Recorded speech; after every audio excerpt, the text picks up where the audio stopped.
Hello, hello. Welcome to the Magical Moms podcast. We are so excited about today. Today, we're continuing our series of holidays at the Disneyland Resort with a very special guest, Philander, our first ever Disneyland dad on the podcast. This is so exciting. We can't wait to learn more about his whole background and get all the tips from him. But first, we want to remind you that we want you to follow us on all our socials. We are at Magical Moms Podcast on Instagram, Threads, and TikTok. I forgot about that one there. And if you want to watch the show, you can follow us at youtube.com/Disney content, where you can watch the episodes and kind of like hang out with us. So make sure to do that. And then if you want to follow each of us individually, I am Lindsay at Chasing Magic Daily. And I am Bridget at California Disney Bliss, on all the socials. So let's get right into it. Philander. Welcome, Oh my gosh. Philander. Welcome to the Magical Moms podcast. We are so excited to have you. Yes, we really are. There is absolutely no one that Lindsay and I know that knows more about the Disneyland Resort, the past, the present, and the future. You are the king of knowing everything of Disneyland, and so we are so excited to have you on this podcast. I'm very excited to be here. I was quite honored when you asked. Aww. Yes, absolutely. And to be our first Disney dad. Yes. You're paving the way for all Disneyland dads, Philander. Yes. So we actually want to start with, in case our audience doesn't know who you are, which I think everybody knows who you are, Philander, but if they don't know who you are, if you could give them a little background, maybe start with where did your love of Disney even start? Mine definitely started with the movies first. I think that was a big thing for me, is going to films all the time and seeing the movies in theaters, watching them at home. The Disneyland love didn't come until a little bit later. I actually grew up a lot closer to Universal Studios, so I went there a lot as a kid. And the Disneyland trips were kind of reserved for celebratory experiences. So I graduated, or it was my birthday, or something really big brought us to Disneyland. So those always stuck out in my mind. My love of Disneyland's past, however, did not start until I actually started working there. So I also am a current cast member at the Disneyland Resort. I wear a few hats: Disneyland VIP host, a trainer for that position, a brand ambassador, and a resort spokesperson. So I get to do a lot of fun things at Disneyland. Yeah, that's amazing. And amazing. You are the GOAT when it comes to VIP tour guides. Yes, you definitely are. You definitely are. And then, sorry. No, what were you going to say, Liz? I was going to say, I know, Philander, I know you have a daughter and you like to go to Disney with her. Have you gone since she was a baby? When did that start? Or what was that moment where you were like, oh, we're going to be a Disney family. We're going to go to Disneyland together. The first time was 6 months, I think, when we brought her. And it was really fun because she slept through most of it. Her first attraction was the carousel, but she slept on it. I do have a very specific moment that I recall of her when she was younger. It was evening, and it was that same 6-month trip. We were walking into Tomorrowland, and I remember her finally waking up after being asleep for most of it. And it was nighttime, and all of the lights are on. And of course, Disneyland is gorgeous at night. And we were walking past Astro Orbiter. And I remember her waking up and being amazed by it was spinning at the time. We were walking past underneath it, and you saw the lights at nighttime. And I remember her really looking at that. And we're like, oh, there you are. You're finally up.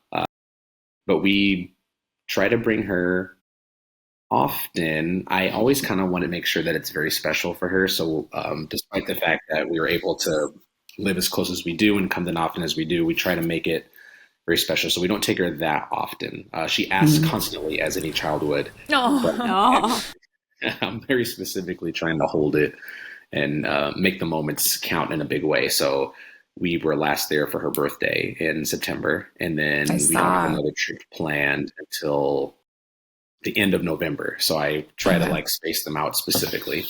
Wow. And how old is she now?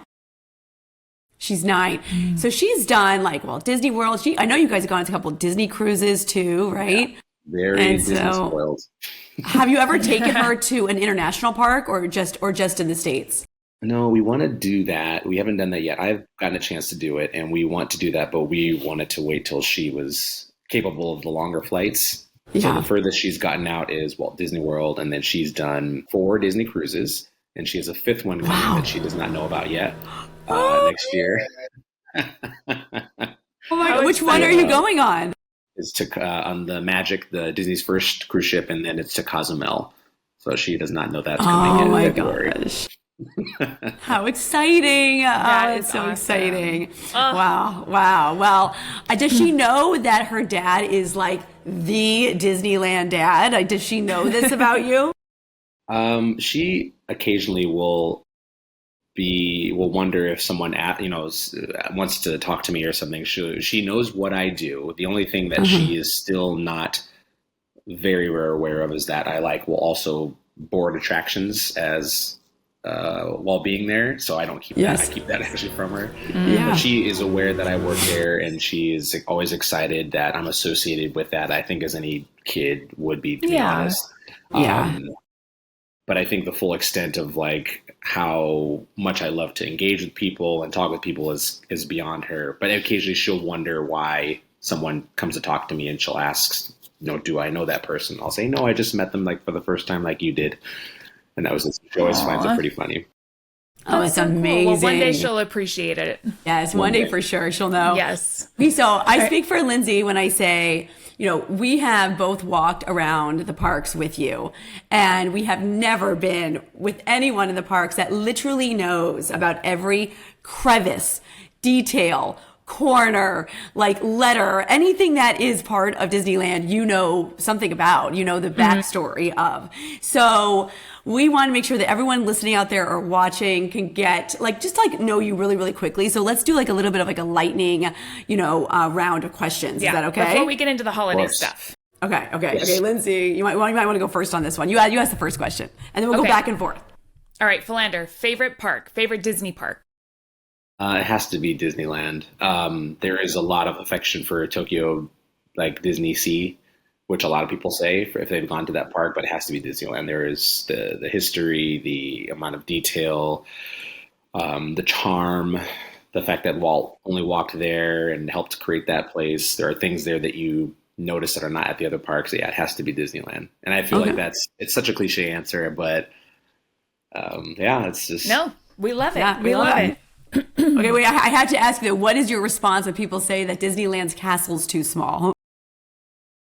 How long do you have? Okay, I'll give you a real quick thing for the castle being small.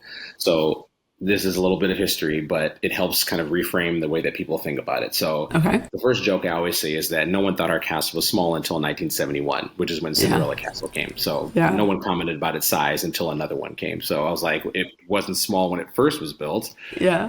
Secondly, Walt did not want it to be very large because in medieval ages, when a lord or a lady or a king or a queen had a castle, usually a large castle or a huge one meant that they were taxing the people of the kingdom that they lived in. So to create wealth of such magnitude, to build a castle of that size, that means that people were getting taxed a lot.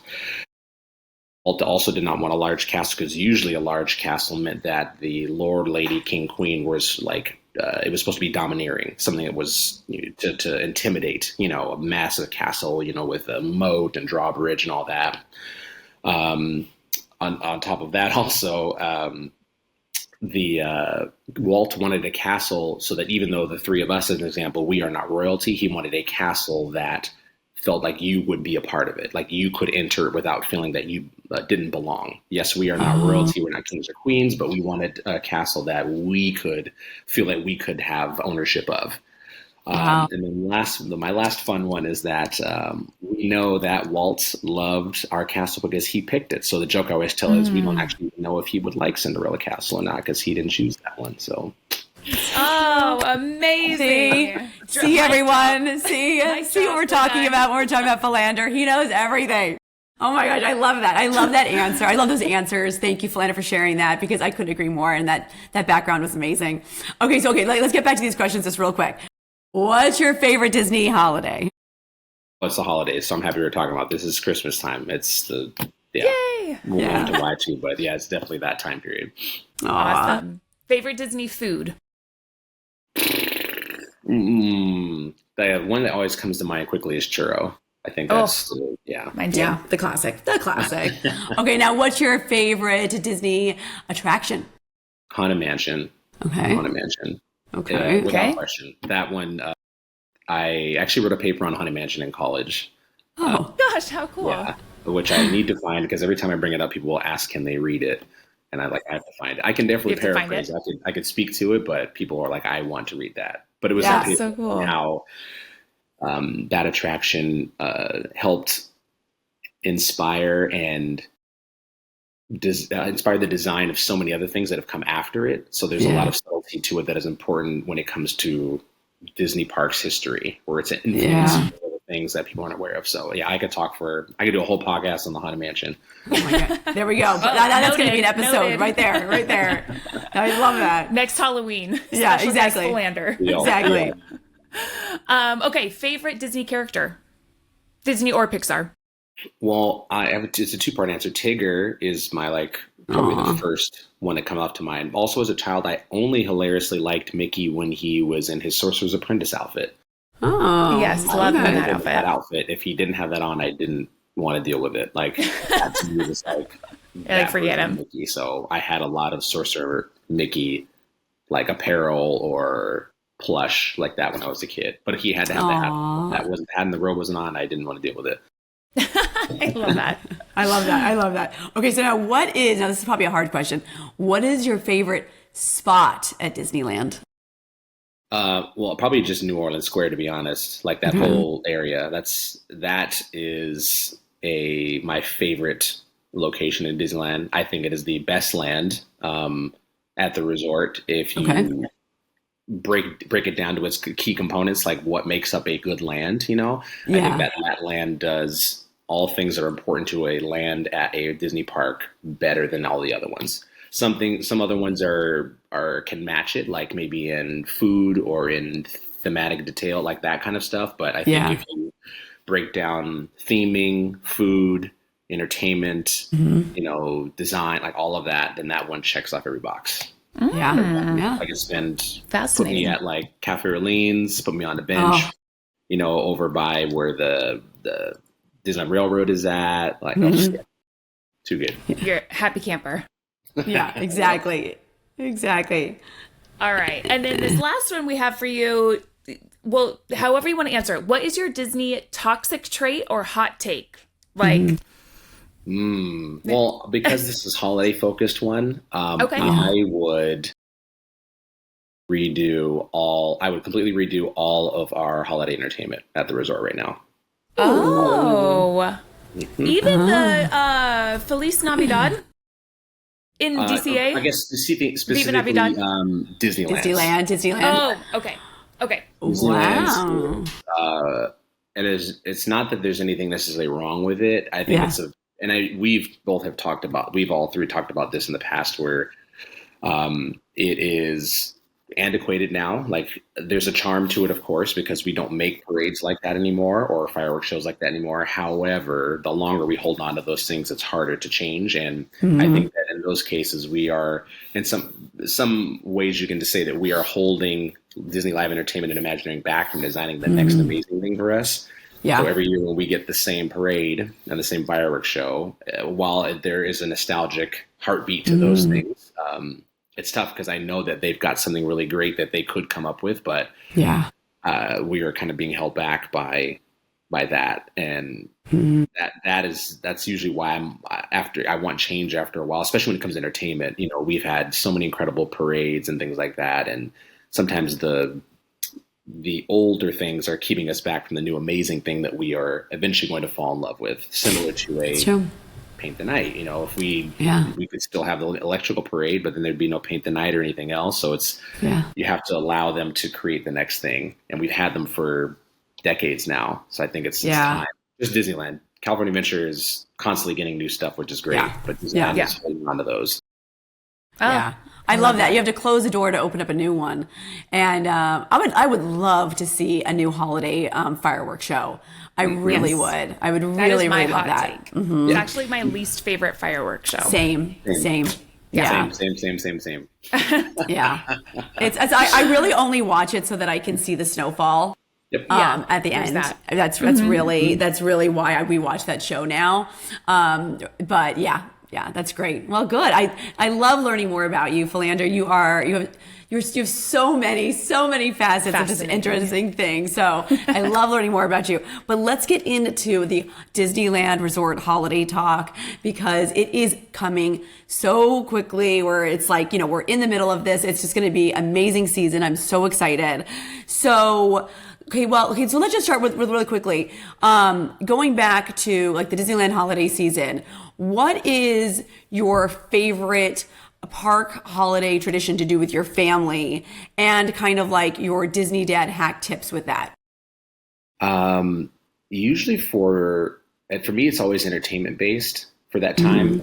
While I do love the attraction adjustments that we change, it's the entertainment. A big thing that we do is always get hot chocolate and watch the snowfall, usually not the fireworks like we just discussed, but all the snowfall moments that happen prior to that. So the wintertime enchantment that will, have the castle light up, and then snowfall that happens prior to fireworks. I oftentimes suggest that to a lot of families, because that way you get those cool moments without having the potential popularity, the extreme popularity of the fireworks time period. You get that amazing moment with your family. Then it's, more than half the time, people are very blissfully unaware that it's even going to happen. So if you are standing on the street, you're usually by yourself, because people are going to show up later for the fireworks. So I always suggest to people to get that moment. So my family loves to get hot chocolate and watch that moment. So if we don't see the fireworks, which is more common now than it used to be, we will have that moment on Main Street with the snowfall, and we'll often try to stand to watch the Christmas tree light up as well. Yeah. Yes. Yeah. Absolutely. That's a special one. Both great traditions. Now you're just, I'm getting so excited.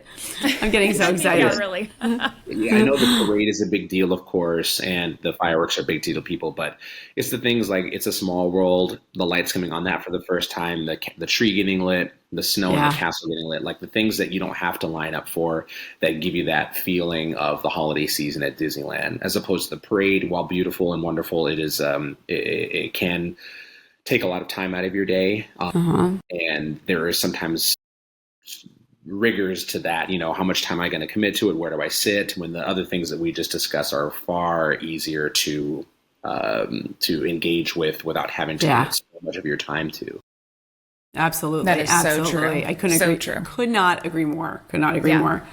And actually, that kind of leads into our next question for you, which she kind of touched on. But would you, if you had a family that was going with kids during the holidays, what would be a couple tips you would give them to like make the most of their holiday day in the park? Yeah. I would maybe holiday specific tips. Oh yeah. I would try to have them lean into specific holiday offerings. While Disneyland does offer so many things year round, to lean heavily into what is being offered at that time period. So most families that choose to visit the resort during that time of the year are doing it because it is that time of the year, whether or not they are out of school or because they want that kind of holiday joy that comes from being in the parks during that time period. So leaning into the food, trying some different foods, looking at the entertainment, and prioritizing at minimum our attraction experiences that change for that time period. If it's a family that visits the resort on a fairly often basis, or maybe a couple times a year, I would have them more specifically lean in. The advice would be probably a little bit different if it had to do with someone that only comes during that time of the year, because then they need to engage with other aspects of the resort, because this is their one time per year. So they got to make sure they ride Space Mountain regardless of whether it's holiday or not, Yeah. But as someone who has visitation that is a bit more frequent, I will be to lean in on holiday offerings, get that picture with Mickey on Main Street specifically because he has his holiday outfit on, or try a restaurant that has unique holiday food, split a dessert that's specifically themed to the holidays. I try to always ask people when they visit, what is the reason? Why are you coming? What was the impetus behind your trip, so that we can build a day that's based around the reason that you came specifically. Is it a birthday? Is it the time of year? Is it for a new attraction? Otherwise, it can be very challenging. Oftentimes, I'll notice that when people are giving advice about Disneyland, it's like very openly generic advice about what is just best to do without specifically highlighting why that person is coming to the resort. Yeah. Because there is a new experience, okay, let's tailor your visit based around the fact that you are here because a new attraction opened, or because it's holidays, okay, here are all the holiday things you should do. So a lot of times it's about asking questions as opposed to just suggesting someone should do Rise of the Resistance because it's amazing, which it is, but that might be not the real reason why that family came. Yes, it is great, but it shouldn't be maybe top of the list because maybe they're not as into Star Wars, even though everyone should ride that attraction. I don't want them to miss out on the reason why they came for something that, while great, may not be best for the family on this visit. Yeah, I know that. I love that. Yeah. Wonderfully said. Yes, absolutely. Now, okay, I have a question. So now if somebody came to you and like, look, everyone knows that the trees on Main Street and, Small World lights up and all of these, like, the basic details of the holidays of the Disneyland Resort. If someone came up to you and was like, what's something that you can show me that most people don't know, at Disneyland that's going on, like that's something that people don't know about the holidays at the Disneyland Resort. Is there something that you would show them? Not as well known. Yeah, not as well known. Yeah, I think a story that I like to tell, and I usually tell it year round because it just is connected to a very prominent figure in Disney history. There's a delightful story about Disney legend Herb Ryman that has to do with the holidays because he was a very big fan of the holiday season. But if you go to the castle, it's over on the right-hand side by the Snow White wishing well. There is a Herb Ryman tree. It's a pine tree that's there. It's not native to California, which usually means, unfortunately, we have to replace it constantly because it dies. It's a beautiful story associated with it, where Herb Ryman loved the holiday season. Herb Ryman, if people aren't aware, is a very famous Disney legend and an incredible artist who designed many awesome things for the parks, like Sleeping Beauty Castle and New Orleans Square. But there's a tree that's planted next to there, and it's got a little sign beneath it. It's usually, you have to kind of move the flowers out of the way to see it because it usually gets kind of overgrown. But it's a tree that's there that was placed there specifically based on a story that when Herb Ryman was unfortunately coming towards the end of his life and he was hospitalized, to kind of cheer him up while he was in the hospital, they put a little pine tree in the hospital with him. They had told him that it probably is not going to last long in the hospital because pine trees need a lot of very specific things like the type of sunlight and soil, water. But Herb said that, I'm going to outlive this pine tree. They would he eventually did unfortunately pass away. But the Imagineers, because of his love of the holidays, took that same pine tree and then planted it next to the castle overnight at Disneyland. And that tree stands as a little nod to him, not only him, but his love to the holiday season. That tree has since been passed away, but we continue to plant that tree every single year in honor of him, his love of the holidays, as well by planting it next to the castle, which he drew and helped design himself. So that is often something I like to show to people that either are curious about just history at the parks or love the holiday season specifically. I absolutely love that story. I have walked past that tree so many times, and I have never known the backstory until now. I mean, gosh, you learn something new every single day about Disneyland. That is crazy. You and I remember? Heard that, yes, on the tour. We did the Home for the Holidays tour a couple years ago, I think. Yeah. And that was like what they ended with, because you ended in front of the castle and they told the story of the tree. Oh, I missed that then. Maybe. I missed that part because it's the first time I've ever heard it. Oh my God. Yeah. A little sign that says species. It's like Herbanus Artisticus is like a play on his name that he's an artist. So it's like that's cool. And then Rymanus or something like that for Herb Ryman. But that's what's on a little black and white sign that's kind of at the base of the tree. Oh my God. I love that. Yeah, people walk by it all the time and which is fine. It's a pretty tree, but you can tell it definitely stands out because it's a pine tree that doesn't fit anything else in that area. Yeah, but the fact that we continue to replant it every time is, I think, special because they could have easily stopped that years ago, but Yeah.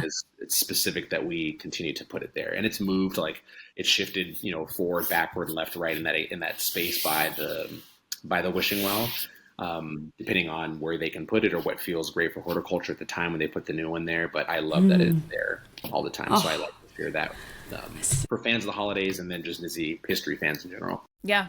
I love that story. Perfect I mean, combo. it just goes to show you, Disneyland is more than just a theme park. How it holds on to its traditions and its meanings and its history is so amazing. It's magical. I love that story. Thank you for sharing that. That's awesome. Yes. That's All right, awesome. Philander, must have holiday treat. Oh man, okay. You both probably will remember this. They don't do them anymore, but they used to, which was a big part of my family's tradition. We would get that hot chocolate, and then I don't know if you recall the Blue Ribbon Bakery. It is where Carnation Cafe sits now. So in the past, Carnation Cafe used to just be outside, and then the Blue Ribbon Bakery was what took up the inside portion, so where you would sit now. So they were kind of split. But the Blue Ribbon Bakery used to sell the snowman cookie. So it was a shortbread cookie with icing on it, and it was decorated and looked like a snowman, kind of like in three parts, like the head, his middle section, and like the base. And we would always get that and hot chocolate, and they used to make that cookie. Oh no, which is fine. I mean, I'm a big proponent of change at Disneyland in all forms, and we've just been replaced, as you both know more than anyone. It's just been replaced with more amazing treats now, anyway. So but I still miss that to this day, and I could still taste it. I could see it. But as far as treats, though, I do love going around during the holiday season and trying the holiday churros. Usually my family and I we'll just get a few and we'll split them. So as we make our way around the park, we'll get one and we'll take a few bites just to try it, so that we can try each one as we can throughout the day. But getting hot chocolate is still a big deal to us. And I don't think it's anything like, if there's anything special about the hot chocolate other than the fact that I'm sitting on Main Street, which creates a whole other flood of emotions and memory. Absolutely. I often say that Disneyland is soaked in memory. You recall specific things that you've done in your life or moments you've had in certain places, and smells and tastes and sounds, trigger these memories. So making sure we get hot chocolate is always a big deal. So I would say hot chocolate and specialty churros for me. Especially churros. Oh, love it. I know. It is so sad when they take away like a beloved treat or anything like that. I mean, I'm still hoping that the donut cart comes back on Main Street. I know I'm probably the only one that's hoping for this, but I just loved that donut cart. It was such a great way to start the day. And I don't know. I just miss it. Petition to get the donut cart back. But it is hard when you want change, for every treat that goes away, a new treat arrives. But it is hard when you love it something, that's for sure. Yeah. You hope they bring it back every year, and then when it's not, you're like, oh, it didn't make it. I know. Just don't ever take away the Mickey gingerbread. They never will. I think that and the peppermint, that the cell everybody loves. I think those are probably those are same. Good. Yeah, those are. I think those are very, very safe. Those are very safe. Yeah, they are part of what needs to come during that time of year. Yeah, absolutely. I'm actually surprised that they haven't done more with like the Mickey gingerbread. I'm like expecting like a full merch line with like Mickey gingerbread, one day. Well, we got the mini gingerbread face tote. Yes, we did. I know. I was surprised about that. But yeah, they're going to lean in hard, I think, on the gingerbread this year. Okay, so now what is your favorite holiday memory in the parks from like any time in your childhood to present day? I think it's actually so behind me, I know people may not be able to see it, but behind of me is a wall of photos of not every time, but all photos of my daughter at Disneyland. So it's a collage of photos. And just to give at least you all perspective, because you can see it. So there's a lot. all pictures going up to the wall. Oh my gosh. Of her there. But the one, I think I can kind of show you while we're talking. Where it's actually taking her to Disneyland during the holiday season, and it was when we had her see the snow for the first time. So it is this one right here. Oh my gosh, look at her. Yeah. Oh. So it's seeing her for the snow for the first time, and just that wonder of that moment happening, and it's now she'll tell me, of course, because she's a 9-year-old, that's just soap. And I'm like, okay, but I remember like, when no, you no. first saw it and you were absolutely blown away. So you, of course, you know, Yeah. that music kicks on, the castle lights up, and it starts coming down. And not only the joy that we are sharing as a family, but seeing everybody else around, Hmm. get excited about it. It's no Yeah. different than when people post videos of their moments at Disneyland and you feel like an emotional tug from that, but being Hmm. surrounded by it in the moment, that kind of collective shared experience that everyone is having is incredibly Yeah. special. So Yeah. that is like Yeah. a must do for us every single time, you know, whether we stay for fireworks or not, you know, we see one of those wintertime enchantments, like without question. Yeah. Oh, No. I mean, love really, it. it's like kind of the only snow my kids know. Yeah. They've seen real snow like twice, I think. But they like, Disneyland snow or snow, some people call it. That's their form of snow. And I'm happy about that because if you ever put a kid in a snowsuit before, it's Yeah. not fun. It's not fun. Okay. This is like getting the snow and the fun without all the Without work. the hassle. Yeah. Exactly. I love that. I All love right. that. And Philander, we're going to end on this question for you. What is one thing a Disney guest going to Disneyland over the holidays should know? Or what would be one thing you would tell them? Whether it's a word of wisdom, advice, tip, anything. Usually for, if it's tips, the real, oftentimes you'll find, you know, I love I'm sure you all have seen the memes of like, someone's like, I'm going to Disneyland, tell me what I should know. And it's like, they are saying like, Yeah, how it's like long this do you long. have? Or it's a giant Yeah. book. And I'm like, that's really actually overwhelming for a lot of people. You know, Mhm. that's why I often mention that we need to very specifically curate someone's day as opposed to telling them this like just onslaught of information. You know, you take a little bit of the fun out of it by making it such a step-by-step process. You know, there's a joy of just exploring Disneyland, and Mhm. not feeling like you have to hit every single thing, like, because no one Yeah. does experience Mhm. everything that's offered there, you know, but people Yep. still leave happy all the time. So Yep. it's usually, depending on the size of the family, I'll tell someone to pick like 2 or 3 things per family member, that these are things that they want to do. You know, if it's a family of 4, you know, or, you know, if you both are coming with your kids, like every person picking 2 or 3 things, whether that's a character, an attraction, a food, a form of entertainment, so that everyone not only is getting to see what they want amongst the other things that the family members are picking, but also they feel ownership over the day. Like I'm getting to do something that I want to do. And of course, Yeah. everyone else is they're enjoying vicariously the moment that someone else picks. Like if someone said, let's go and ride, you know, Haunted Mansion, everyone else is enjoying someone else's pick at the same time, but Yeah. that you get to hone in on that individual's moments. And that way it doesn't feel Mhm. like we have to do 40 things while we're there. You know, so when we Yeah. go with my daughter, we'll say, my wife, myself, and my daughter, we each get 3 things that we're going to do in the day. You know, and I'll tell my daughter, she of course always blows it on attractions, you know, every time because she's a kid. But my wife is very different. And my friend, Mark, he has come up with a very fun slogan where he says, there are 2 types of Disneyland people. You're either a ride crusher or a vibe chaser. So a I ride love crusher, that. sometimes people are a bit of both, but ride crushers Yeah. they're there for the attractions. You know, they Uh-huh. experience many things. Vibe chasers, however, are there just to be there. Like they Yeah. just It's neat. exist in the space. Yes, you both are definitely vibe chasers. Vibe chaser. You just enjoy being in a space. It's not Yes. necessarily connected to any one experience. It's just you're like a bag in the wind, you know, Yeah. blowing around from spot to spot. It doesn't matter where you go. Yeah. But my wife is So a vibe true. chaser. So she will pick vibe based things. So like I want to look in this store, I want to try this food, I want to see this show, you know, so we create a kind of balance that's necessary. But then everyone leaves fulfilled because they didn't Yeah. have a list of 30 things. It was they got to do specific things they wanted to do while also enjoying just Disneyland in general. And then if you happen to Hmm. finish your list earlier than normal, then everything else is just cherry after that. But Yeah. it's really curating what is going to make your day enjoyable. So I like to ask people, what's your non-negotiable when you come to Disneyland? What's the thing that you have to do when you come here? It doesn't feel like that trip.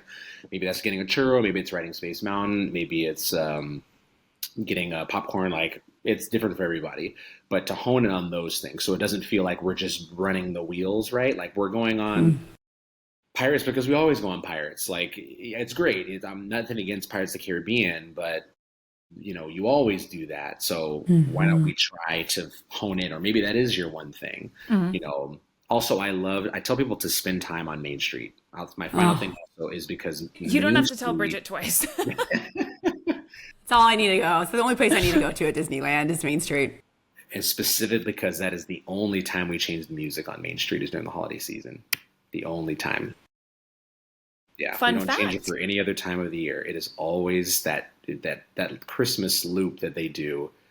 Yes. Or whatever. I don't know that I've ever You're realized so that. right. Oh my gosh. That when people often try to compare the two, like Halloween and Christmas are obviously the most elaborate parts of the year for that resort, but that's always the one thing that kicks it a little bit to me is that when you walk down Main Street with all the lights on, with the tree on, and that that loop playing is peak holiday time at Disneyland. But that's we don't change the music other than that time period. So you would think that the hours upon hours that I spent on Main Street that I would have noticed this, and I've never noticed that before. I don't think I did either. Otherwise, any time of the year, it's that exact same Main Street music, like the song from Up, or the ragtime song. Yeah. But just during the holidays, it's that different vibe. It changes completely. Fascinating. So we'll get a moment. If it's Starbucks, just get it and then just walk up and down the shops. Yeah. Sit on a bench if there's one available, just for a moment to just appreciate the level of detail and effort that go into changing that space throughout the year. Oftentimes, I always say also as a joke, Main Street is the land that everyone visits when they come to Disneyland because you have to go through it. You have to enter and to leave. So whether you visit Toontown or Bayou Country or Galaxy's Edge, everyone goes through Main Street. So don't think of it as a pathway to where you're going. Think of it as a destination so that you can take a moment there to soak up the space. That is so true. That's so true. I love that insight, Philander. And it's been so amazing having you on this podcast. It's such an honor to have you on this podcast. Thank you so much for your time. Yes. Thank you, Philander. Thank you so much for joining the Magical Moms. We really appreciate it. We appreciate you being our first Disney dad. Yes. And for all of you watching and listening, thank you so much. We really appreciate your support. If you want to stay connected in between episodes, make sure to join our Patreon fam, which we will have a link in the show notes down below, or you can go to patreon.com and search Magical Moms Podcast. We have a private Facebook group that you can be part of if you become part of that Patreon fam, and lots of other big perks. So we thank you so much. And until our next episode, Philander, if you want to do this with us, we say we'll see you real soon, and we try and say it all together. Okay, I'm ready. So, until next time, we'll see you real soon. I love that. Yay. Thank you, Philander. Thank you. Of course.